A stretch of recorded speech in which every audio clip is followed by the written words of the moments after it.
The moment my husband's business partner looked me in the eye across that conference table and said, "Your name was never on the operating agreement," I felt something shift in my chest, not the hot, panicked kind of shift.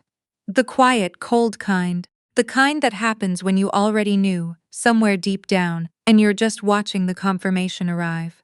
Let me back up. My husband and I had been together since I was 26.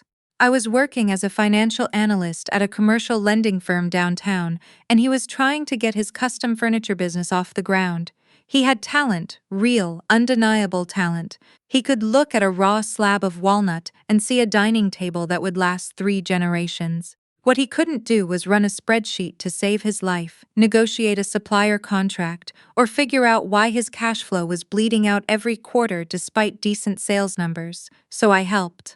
I want to be clear about what helped actually means, because he would spend a lot of time later describing it as me being supportive, the way a spouse is supportive, the way you cheer someone on from the sidelines.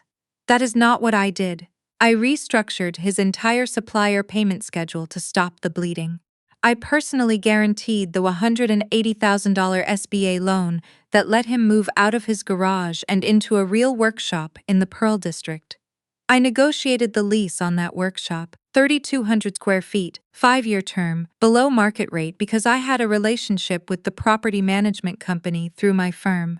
I built his pricing model from scratch after discovering he had been charging less for custom pieces than his actual material costs, which meant he had been slowly losing money on every single sale he thought was a win. I did all of that while working 50-hour weeks at my own job.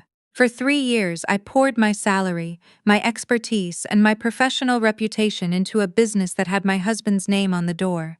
His name only. I never thought about that part. I trusted him completely, and when you trust someone completely, you don't think about paperwork. That was my mistake. His name was Callum. I'm going to call him that from here on out, because I've spent enough time in therapy learning not to refer to him as my husband like he still owns that title. The business partner came into the picture about 18 months before everything fell apart. His name was Prescott, and he arrived through a mutual acquaintance with the kind of energy that certain men have. The kind that reads as confidence until you realize it's just entitlement with good posture. He had capital and industry connections, and Callum was dazzled by him immediately. Within 4 months, Prescott had bought a 40% stake in the business. I was not consulted on the terms of that agreement. When I asked to see the partnership documents, Callum told me Prescott's attorney had handled everything, and it was all standard stuff. He said I was being paranoid. He said I had a tendency to overcomplicate things that didn't need complicating. He said it with that particular patient, slightly tired tone he had perfected over the years, the one designed to make me feel like my professional instincts were a personal character flaw. I let it go. I should not have let it go. 6 months after Prescott came on board, Callum sat me down at our kitchen table on a Tuesday night and told me he wanted a divorce. He was very calm about it. He said we had grown apart. He said he needed space to focus on the business. He said all the things people say when they have already made the decision and just need to perform the conversation. What he did not say, that he had been seeing someone, that the someone was Prescott's younger sister, who had been introduced at a company dinner I had not been invited to, because, as Callum explained afterward, it was a business dinner, and my presence might complicate things. I found out about her 3 weeks later when a mutual friend sent me a photo from a restaurant opening downtown. Callum and the woman were standing very close together in the kind of way that doesn't happen between strangers. I filed for divorce the next morning, and then I called my attorney. Her name was Miss Anand, and she had the energy of a woman who had heard every variation of this story and had never once been surprised by how badly men underestimate their wives. She listened to everything I told her. She asked very precise questions, and then she said something that changed the entire shape of what came next. "You said you personally guaranteed the SBA loan. Do you have documentation of that?" "I have everything," I told her. She smiled, not warmly, but with purpose. "Good. Then I need you to pull every financial record from the past 3 years and bring them to me. Every transfer, every guarantee, every lease negotiation, Every email where you provided financial advice or acted in a professional capacity on behalf of the business. I brought her 4 boxes. What Ms. Anand found inside those boxes changed the terms of everything. The personal guarantee on the $180,000 loan meant I had legal standing as a creditor to the business, not just a spouse who had been supportive. The lease I had negotiated, signed through the firm's commercial property division, had a clause that made my employer the guarantor of last resort if the tenant defaulted, meaning my professional reputation was directly tied to that lease, meaning I had material interest in the business's financial health that went far beyond marital affection. She also found something I hadn't even thought to look for. 3 months after Prescott's partnership deal was finalized, Callum had taken out a $95,000 equipment loan using the workshop machinery as collateral. The loan was in the business's name. He had not told me about it. And on the application, in the section asking about spousal assets that might constitute community property, he had checked not applicable. We lived in Oregon. Oregon is not a community property state, but misrepresenting marital assets on a commercial loan application is still a problem. A federal problem, technically, if the loan was SBA-backed. It was SBA-backed. Miss Anand set down the document and looked at me over the top of her reading glasses. He didn't just take your money, she said. He made you legally liable for a business he was simultaneously cutting you out of. We're going to fix that. The mediation was scheduled for a Thursday morning. The idea was that Callum's attorney and my attorney would sit down with both of us and negotiate the division of assets without going to court. Callum had agreed to mediation immediately, almost eagerly, and I understood why when I walked into the conference room and saw Prescott sitting in the chair next to Callum's attorney. He was not supposed to be there. He had no standing in our divorce proceedings. But he was there, and the message was obvious. The business was his to protect, and Callum was going to make sure I walked away with nothing that touched it. Callum's attorney opened with the asset list, the house, the joint savings account, my car. He went through each one with brisk efficiency. Then he got to the business. Regarding the furniture workshop, he said, my client is the sole owner of record. His wife provided informal support during the business's early years, as spouses commonly do, but she holds no legal stake and is not party to the operating agreement. I looked at Callum. He was studying the surface of the conference table. Prescott leaned back in his chair with his arms crossed, watching me with the particular expression of a man who believes the outcome is already settled. Her name was never on the operating agreement. Callum's attorney continued. She has no claim to business assets or revenue. Ms. Anand waited until he finished. She had a stillness about her that I had come to recognize as extremely dangerous. That's an interesting framing, she said. Let's talk about the $180,000 SBA loan originated in March 3 years ago. Callum's attorney blinked. What about it? My client personally guaranteed that loan. Her personal credit, her personal financial history, her signature on the guarantee document. The business would not have qualified for that loan without her guarantee. Under Oregon revised statute, a personal guarantor of business debt has legal standing as a creditor in asset proceedings. That standing does not require her name to appear on the operating agreement. The first crack appeared in Prescott's expression, barely, but I saw it. Furthermore, Miss Anand continued, sliding a document across the table.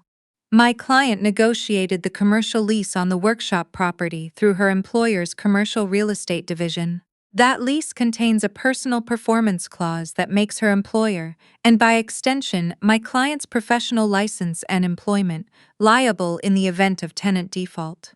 My client's professional standing is materially encumbered by this business. That is not informal spousal support. That is documented professional exposure. She slid a second document across the table. And finally, the $95,000 equipment loan taken out 14 months ago. She paused to let that land. On the federal application for that SBA-backed loan, the question regarding spousal assets was marked not applicable. That was inaccurate. We have requested the complete loan file from the SBA lender. If there is a determination that community assets were misrepresented on a federally backed application, the matter stops being a civil divorce proceeding and starts being something considerably more serious. The room went very quiet. Callum turned to look at Prescott for the first time. Something moved between them. Not words, just a long, fast look that contained an entire argument. Prescott uncrossed his arms. Callum's attorney asked for a recess. They were gone for 22 minutes. I sat at the conference table and drank bad coffee and did not allow myself to feel anything yet, because I had learned by then that feeling things too early is how you lose your footing. When they came back, the tone had changed entirely. Callum's attorney settled into his chair and adjusted his jacket. My client is prepared to discuss a revised settlement structure. Esmzanand looked at me. I nodded once. We're listening, she said. What followed was not fast. Nothing in family court is fast. But what came out of that mediation, and the subsequent 6 weeks of back and forth, was a settlement that Callum had absolutely not planned for when he walked into that room with Prescott beside him. I was bought out of the business at fair market value, assessed by an independent appraiser Ms. Anand selected. The appraisal came in at $480,000 for the full business. My creditor standing, the encumbered lease, and the undisclosed loan added up to a claim that represented just under half of that. The settlement also required Callum to refinance the SBA loan within 90 days to remove my personal guarantee, which was a condition I insisted on and would not move from. He also paid my attorney's fees. I won't pretend it felt triumphant in the way I had imagined. There was no dramatic moment in a crowded room. No one gasped. Prescott wasn't there for the final settlement signing.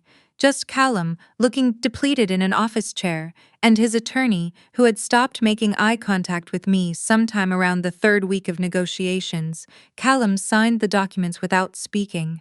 He didn't look at me when I stood up to leave. I looked at him, though. I wanted to see if there was anything left in his face that resembled the man I had spent years building something with. There wasn't. He looked like a stranger who was tired and a little embarrassed, and I realized that was probably closer to who he had always been than anyone I had invented. I picked up my copy of the settlement documents and walked out. 8 months later, I was sitting at a rooftop bar in Southeast Portland with my friend Cadence, who had been my closest friend since college and who had the great gift of never once saying, "I told you so," even when she absolutely could have. She poured more wine into my glass and pointed at my phone, where I had just pulled up a listing. "Is that what I think it is?" she asked. "Commercial space," I said. "The Pearl District." She looked at me. "The Workshop District. 1 block away," I said. The settlement money had been sitting in a dedicated account for 6 months while I figured out what I actually wanted. What I had landed on, after a lot of therapy, a lot of long runs, and one very honest conversation with my mother at her kitchen table, was this: I was 31 years old. I had 3 years of experience building a small business from the inside. I had a professional network in commercial lending and real estate. And I had a very specific, very detailed understanding of exactly what mistakes a custom furniture business makes in its first 5 years. I knew the market. I knew the suppliers. I knew which wood vendors gave better terms if you paid 30 days early and which ones would negotiate on volume. I knew what custom residential clients actually cared about versus what they said they cared about in consultation calls. I had paid for that education with 3 years of my life and $180,000 of my credit. I was going to use it. The space I signed a lease on was 2,800 square feet, exposed brick, north-facing skylights that the previous tenant had installed for a ceramic studio. It was 4 blocks from a design district that had grown significantly over the past 2 years. It was exactly the kind of space I would have found for Callum, if he had ever thought to ask me to look. I named the business Threshold Workshop. I want to be careful not to make this sound cleaner than it was. Starting over at 31 with settlement money and a good network is not the same as starting over with nothing, and I'm aware of that. I had advantages. I also had a bruised ego. A lot of nights where I lay awake wondering if I had wasted the best years of my building energy on someone else's dream, and a reflexive flinch response every time I had to sign my name on a contract. I worked through it. Slowly, with help. That part isn't dramatic, but it's the part that actually mattered. The first thing I built in that space was a long farm table out of reclaimed Douglas fir. I didn't have a client for it. I built it because I needed to build something with my hands, something I could look at and say, I made that, and it belongs to me, and no one's name is on it but mine. I put it in the front window of the showroom. It sold within a week to a restaurant in the Alberta Arts District. They ordered 4 more for the dining room. That was 14 months ago. Threshold Workshop now has a 6-month waitlist for residential commissions and 2 active commercial contracts. I have 2 full-time employees and a part-time apprentice who is 23 years old and reminds me of myself in a way that makes me feel both old and hopeful at the same time. I do not do anyone else's paperwork. I do not guarantee anyone else's loans. Every contract that goes out of this shop has my name on it in the right places, and I read every line before I sign. Last month, Cadence texted me a screenshot from a design blog she follows. Callum's workshop had been listed on a businesses in transition sale platform. Prescott had apparently exited his partnership stake the previous year, and without the capital injection, Callum had struggled to cover the equipment loan payments. I read the listing twice. The asking price was $210,000. The independent appraisal I'd had done as part of the divorce settlement had valued it at $480,000 18 months earlier. I didn't feel satisfied exactly. I felt something quieter than that, more like recognition. The recognition that a business built on someone else's foundation, someone else's credit, someone else's expertise, doesn't hold its value once that person walks out the door. I put my phone down and went back to the shop floor. I had a walnut credenza to finish. The grain on the top panel was this warm, deep brown, with a streak of red running through it that the client hadn't even noticed in the original slab selection. I had seen it and saved that piece specifically because I knew it was going to be something. You have to look for things like that. You have to know what you're looking for. I sanded it down slowly, the way you have to with walnut if you want the finish to hold, and I thought about the woman I was at 28, signing her name on a guarantee document for a business that didn't have her name anywhere else on it. I thought about what I would tell her, if I could. Not don't trust people, not protect yourself at all costs, not make them earn it before you give it. Those things are true, but they're not the whole truth, and the whole truth is more complicated and more worth having. I would tell her, read the paperwork, all of it, not because love isn't real, and not because the person across from you is necessarily planning to use you. Sometimes people just don't think about paperwork, and that's its own kind of dangerous. I would tell her that loving someone and protecting yourself are not opposites. They never were. The people who told you they were either didn't love you right or they needed you not to know. I would tell her, your name belongs on the things you build. I set the sander down and ran my hand across the surface of the credenza. The grain came up warm and clear under my palm. Outside the skylights, it was a bright Thursday afternoon in Portland, and the shop smelled like sawdust and linseed oil, and everything in the room had my name on it. That was enough. That was more than enough.